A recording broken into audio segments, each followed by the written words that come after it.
की जय। देखो शंकर जी की 12 ज्योतिर्लिंग है। जो जो ज्योतिर्लिंग करके आए हैं 12 ज्योतिर्लिंग कौन कौन करके आए हैं, जरा हाथ खड़ा करना। 12 तो नहीं हुए, 1 2 पूरे बाकी है। 9 हुए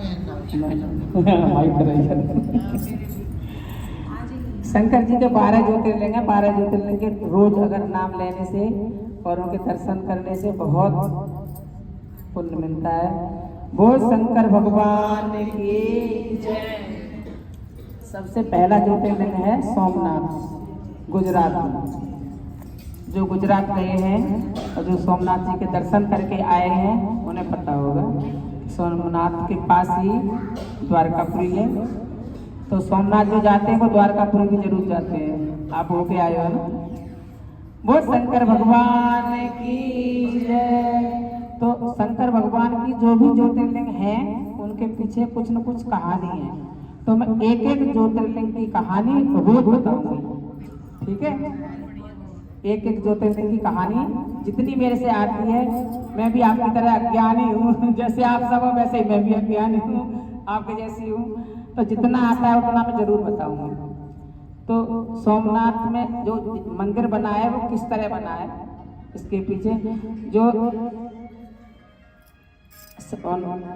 दक्ष राजा थे तो उनके 60 कन्याएं थी। अभी बताई ना, दक्ष राजा थे, उनके 60 कन्याएं थी दक्ष राजा के। तो उन्होंने कुछ कन्याओं को किसी को ऋषि को दे दिया, कुछ किसी को, कुछ किसी को, ऐसे सारी कन्याओं की शादी कर दी। 27 कन्या उन्होंने चंद्रमा को दी। 27 कन्या चंद्रमा को शादी कर दी। चंद्रमा के साथ चंद्रमा अपने साथ ले गए 27 कन्या को। तो राजा दक्ष की कन्या थी। जब राजा दक्ष के शादी कर दी तो बात खत्म हो गई। अब जैसे लड़की अपने घर में कैसे ही रहो, सुखी रहो या दुखी रहो, ये तो अपनी किस्मत है। तो लड़की एक गाय की तरह होती है कि जिसके साथ भी दे दी, किसी को भी दे दी, उसका नसीब है आगे पे। अब 27 कन्या एक साथ, वैसे बहने बहने थी, वैसे एक के साथ ही रह रही थी। तो मतलब जो वो चंद्रमा थे वो भेदभाव करते थे।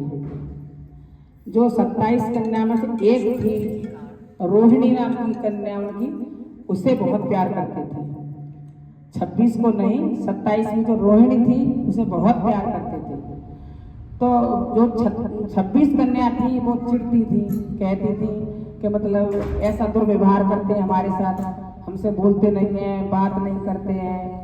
चंद्रमा की मतलब वो 26 बहनें बैठ के बात करती थी। अब काफी समय बीत गया, बहुत दिन हो गए, लेकिन वो समझाने की बहुत कोशिश की, लेकिन कोई समझ में चंद्रमा के नहीं आई। वो बात इतनी बड़ी कि मतलब उन्होंने राजा दक्ष के पास जाकर 26 कन्याओं ने शिकायत करी। उनसे जाकर शिकायत कर दी कि मेरे साथ ऐसा ऐसा दुर्व्यवहार कर रहे हैं। एक से ही प्यार करते हैं और 26 के साथ बिल्कुल ही दुर्व्यवहार करते हैं, बात नहीं करते हैं। तो दक्ष ने उन्हें बुलाया, चंद्रमा को बुला के उन्हें समझाया, बहुत समझाया कि ऐसा दुर्व्यवहार मत करो। जब मैंने एक साथ अपनी बेटी आपको दी है तो एक सी नजर से देखो इन्हें। तो चंद्रमा कहने लगे ठीक है, आगे से ऐसा ही होगा। तो वो संतुष्ट हो गए, ठीक है। लेकिन घर आने के बाद चंद्रमा ने कोई परिवर्तन नहीं हुआ। उन्होंने वैसा ही व्यवहार किया जो पहले करते थे। किसी से भी बात नहीं करते, बस एक रोहिणी से ही बात करते, उसी से प्यार करते और उसी को ही मतलब सब कुछ समझते, बाकी 26 से कोई मतलब ना। उन 26 ने जाके और फिर अपने, अब लड़की आता अपने आप घर या बाप घर, अपने पिता से जाके फिर उसने शिकायत 26 ने जाके कहने लगी, रोने लगी, बहुत रोई पिटी और कहा मतलब मेरे साथ व्यवहार अच्छा ना कर रहे। मतलब अच्छा अब कैसे करें, हम कैसे अपने जीवन व्यतीत करें। तो उन्हें गुस्सा आई, राजा दक्ष हुए, उन्होंने गुस्सा आई, उन्होंने चंद्रमा को फिर बुलाया। चंद्रमा को बुला के और फिर समझाया, जो मैंने पहले भी समझाया था लेकिन आपकी कोई समझ में नहीं आया। तो वो मतलब ऐसे ही चंद्रमा कुछ रूखा सा व्यवहार करने लगे। अब जिसकी बेटी दुखी होगी तो उसे आत्मा तो दुखी होती है। तो जैसे ही वो रूखा सा व्यवहार देखा तो राजा दक्ष ने उन्हें श्राप दे दिया कि तुम्हें अपनी सुंदरता पे इतना घमंड है? क्योंकि चंद्रमा बहुत सुंदर थे, चंद्रमा में कभी दाग नहीं था बिल्कुल भी। तो तुम इतनी सुंदरता पे अगर कहते हैं ना क्या चांद सा मुखड़ा है, जिसे कहते हैं क्या सुंदर है चंद्रमा की तरह, तो चंद्रमा बहुत सुंदर थे। कि तुम्हें अपनी सुंदरता पे इतना घमंड है कि तुम हमारी बेटियों के साथ में दुर्व्यवहार करते हो। मैं तुम्हें श्राप देता हूँ, तुम कोई कोढ़ हो जाए, कोढ़ी हो जाओ तुम। अब राजा दक्ष के साप जैसे दिया तो चंद्रमा को कोढ़ लग गया। अब वो कोढ़ी हो गई, अब तब वो किसी से भी प्यार ना कर सकते हैं। तो कोढ़ हो गया, उनके बुरी दशा हो गई शरीर में। तो ऊपर ब्रह्मा विष्णु महेश सभी चिंता करने लगे कि देखो चंद्रमा की गलती है वैसे तो, लेकिन इन्होंने श्राप दे दिया तो अब इनकी कितनी बुरी दशा है। और फिर बहुत दुखी हुए चंद्रमा भी, फिर अपनी गलती का पश्चाताप करने लगे चंद्रमा। फिर सबसे कहने लगे, ब्रह्मा विष्णु सभी मतलब इकट्ठे हुए एक साथ, सबने इकट्ठे हो गए, उन्हें बताई कि अपनी गलती का पश्चाताप करो। कि कैसे करें?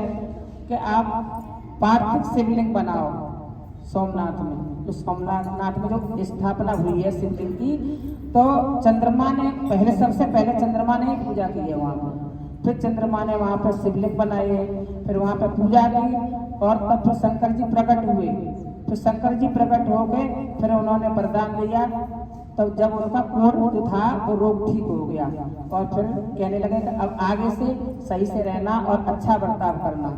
जब से वो सोमनाथ का जो मंदिर है वो इसी उस पर चंद्रमा ने सबसे पहले पूजा की। तो उन्हें कही का मतलब उन्होंने आगे कलयुग आएगा, इस वजह से ये सोमनाथ का जो मंदिर है वो हमेशा हमेशा आपकी पूजा करें। तो जो सोमनाथ में जाते हैं, दर्शन करते हैं, वो सभी रोग मुक्त हो जाते हैं, क्योंकि वहाँ पे चंद्रमा का कोढ़ मुक्त हुआ था। तो वो इसी वजह से है कि मतलब सबकी जो बीमारी परेशानी हो वो, क्योंकि पास में ही समुद्र है, समुद्र में स्नान करो, स्नान करके फिर शंकर जी के दर्शन करो, और फिर वहाँ पर जल चढ़ाओ, पुष्प चढ़ाओ, बेलपत्र चढ़ाओ, सबको चढ़ा के वो शंकर भगवान की, वो सोमनाथ भगवान की